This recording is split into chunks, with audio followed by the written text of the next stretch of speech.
नमस्कार प्रिय दर्शकों, आप देख रहे हैं ज्योतिष मंत्रा। प्रिय दर्शकों, आज चर्चा कर रहा हूं एक ऐसे टोटके की, एक ऐसे प्रयोग की जिसमें किसी प्रकार की पूजा पाठ की सामग्री की आवश्यकता नहीं है, ना ही मंत्र का प्रयोग करना है। केवल टोटका है, ये प्रयोग है। प्रयोग किस लिए? यदि आप भूत प्रेत तंत्र बाधा से पीड़ित हैं, किसी के द्वारा किया धरा है, या नजर टोक लग गई है, या फिर शत्रु से परेशान है, समस्या परेशानी चाहे कोई भी हो और कैसी भी हो, उसके लिए ये टोटका है। और ये टोटका निश्चित हर हाल में आपकी समस्या से आपको मुक्त करा देता है। पूर्व में भी ऐसे अनेकों टोटके दिए गए हैं जो बिना मंत्र पूजा पाठ के ही आपका कार्य संपन्न करा देते हैं। जरूरत होती है पूर्ण श्रद्धा विश्वास के साथ, एकाग्रता के साथ अपनी उस चिंता परेशानी का चिंतन करते हुए, ध्यान करते हुए उस टोटके को किया जाए। प्रिय दर्शकों, टोटका हम घरों में अक्सर करते हैं। बच्चे अक्सर रोते हैं, चुप कराने से भी नहीं चुप हो पाते, पूरी पूरी रात निकल जाती है। तो ऐसी स्थिति में भी अक्सर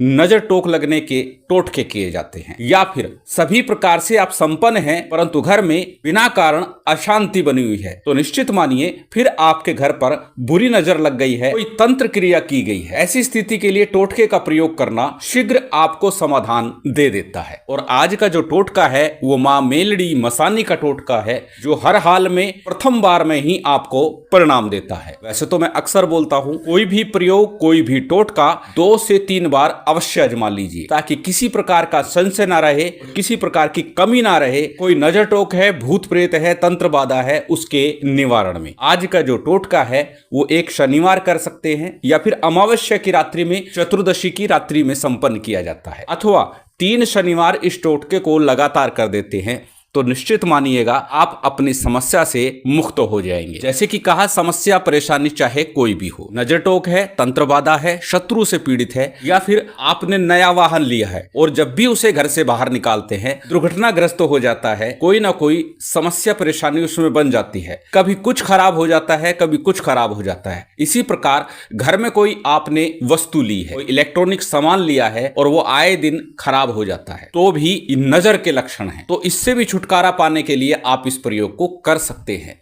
और प्रथम बार में ही, जैसे मैंने कहा, परिणाम आपको 100% दिखाई देगा। इस प्रयोग को करने के लिए आवश्यकता होगी नींबू की। प्रिय दर्शकों, नींबू, जायफल और लौंग, ये 3 वस्तुएं तंत्र में बहुत महत्व रखती हैं। नींबू और जायफल एक मनुष्य की बलि के बराबर माना गया है, इसीलिए नींबू का प्रयोग लगभग प्रत्येक प्रयोग के अंदर किया जाता है। जायफल भी अक्सर प्रयोग किया जाता है और लौंग का भोग सभी कार्यों में अक्सर दे दिया जाता है, क्योंकि ये तीनों ही नकारात्मक शक्तियों का समूल नाश करते हैं।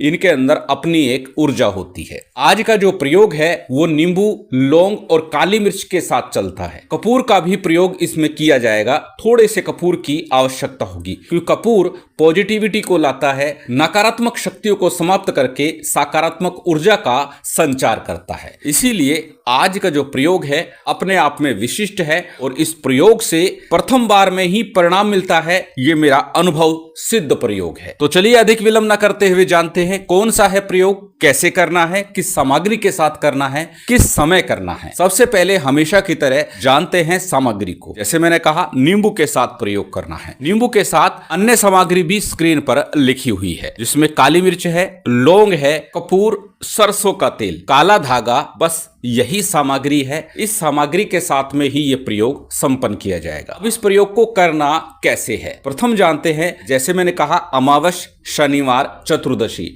इन 3 दिवसों में इस प्रयोग को संपन्न किया जा सकता है। शनिवार प्रत्येक सप्ताह आता है, तो अमावस्या या चतुर्दशी का इंतजार किए बिना शनिवार को ही इस प्रयोग को संपन्न कर लीजिए। अगला शनिवार आए उससे पहले आपको राहत मिल जाएगी, हर हाल में मिलेगी। करना क्या है ये भी जान लेते हैं। एक नींबू लीजिएगा। नींबू साफ हो, स्वच्छ हो, किसी प्रकार का दाग धब्बा ना हो। कुछ देर उसे अपने हाथों में रखिए, उत्तर अथवा उत्तर पश्चिम दिशा की तरफ मुख कर लीजिए। प्रिय दर्शकों, उत्तर दिशा एक सकारात्मक दिशा मानी जाती है कार्य मनोकामना की सिद्धि के लिए। उत्तर पश्चिम दिशा वायव्य कोण जिसे कहा जाता है, वो उस कामना को, मनोकामना को, कार्य को सिद्ध कराने के लिए वेगपूर्ण रूप से कार्य करता है। इसीलिए इस दिशा का चयन किया जाता है। तो उत्तर दिशा का चयन भी कर सकते हैं या उत्तर पश्चिम दिशा का चयन भी कर सकते हैं। जहां भी आपके घर में सुविधा बन जाए वहां पर बैठ जाइएगा। नींबू को 4 टुकड़ों में काट लीजिएगा। स्क्रीन पर चित्र चित्र दिखा रहा हूं, इस प्रकार से नींबू को आपको काटना है। चारों टुकड़े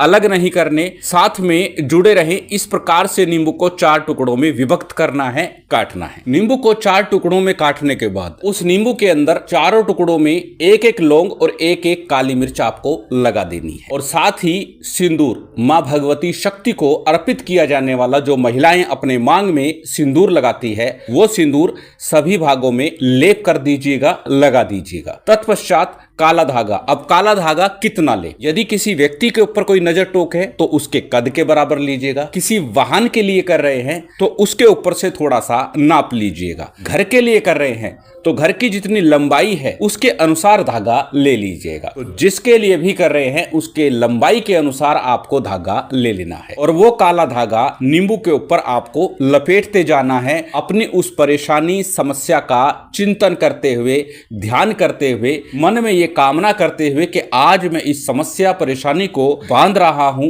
मां मेलड़ी मसानी का या फिर किसी भी देवी का जिस पर आपको पूर्ण विश्वास हो, उस देवी का चिंतन करते हुए, ध्यान करते हुए, अपने गुरु का, अपने इष्ट का ध्यान चिंतन करते हुए आपको वो धागा लपेटते जाना है। इतना कार्य जब आपका संपन्न हो जाए उसके बाद में नींबू को व्यक्ति के ऊपर से, वाहन के ऊपर से, घर में से, व्यापार स्थल से, जहां से भी आप ये प्रयोग कर रहे हैं, जहां के लिए प्रयोग कर रहे हैं, उसके ऊपर से नींबू को एंटी क्लॉक घुमा लेना है। घुमाने के बाद घर के बाहर चले जाइए या फिर घर की छत के ऊपर चले जाइए, क्योंकि इस नींबू को आपको जला देना है। ध्यान रहे जब ये नींबू जलाएं तो उसका धुआं घर में प्रवेश ना करे, इसलिए घर के अंदर नींबू नहीं जलाना है। घर के बाहर या घर की छत के ऊपर टॉप फ्लोर पे चले जाइएगा, वहां पर इस नींबू को आपको जला देना है। किस प्रकार जलाना है? संभव हो प्रयास कीजिए कांटे वाली लकड़ियां हो, या तो बेल वृक्ष की लकड़ियां हो, बेरी की हो या फिर जाटी की लकड़ियां हो। इन लकड़ियों के माध्यम से सरसों का तेल डाल करके, कपूर इत्यादि डाल करके अग्नि को प्रज्वलित कीजिएगा और फिर उसमें नींबू डाल दीजिएगा। अग्नि को तीव्र प्रज्वलित कीजिएगा, आग तेज जलनी चाहिए जिससे नींबू पूर्णतः भस्मसात हो जाए, अच्छे से जल जाए। और जब ये नींबू जल रहा हो उस समय भी चिंतन और कामना, मनोकामना, कार्य जो भी आपके मन में चल रहा है, किसके लिए प्रयोग कर रहे हैं, वो आपको बोलना है। इतना सा प्रयोग है।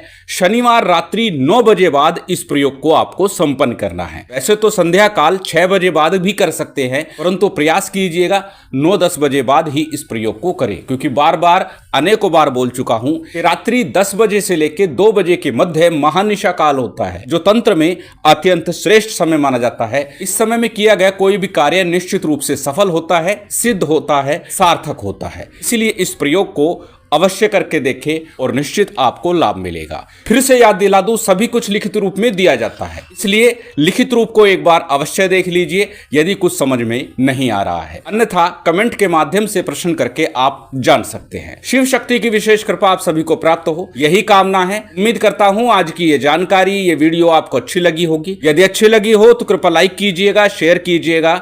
यदि चैनल पर नए हैं तो सब्सक्राइब कर बेल आइकन बटन दबा दीजिएगा। जय माता दी, जय श्री राम।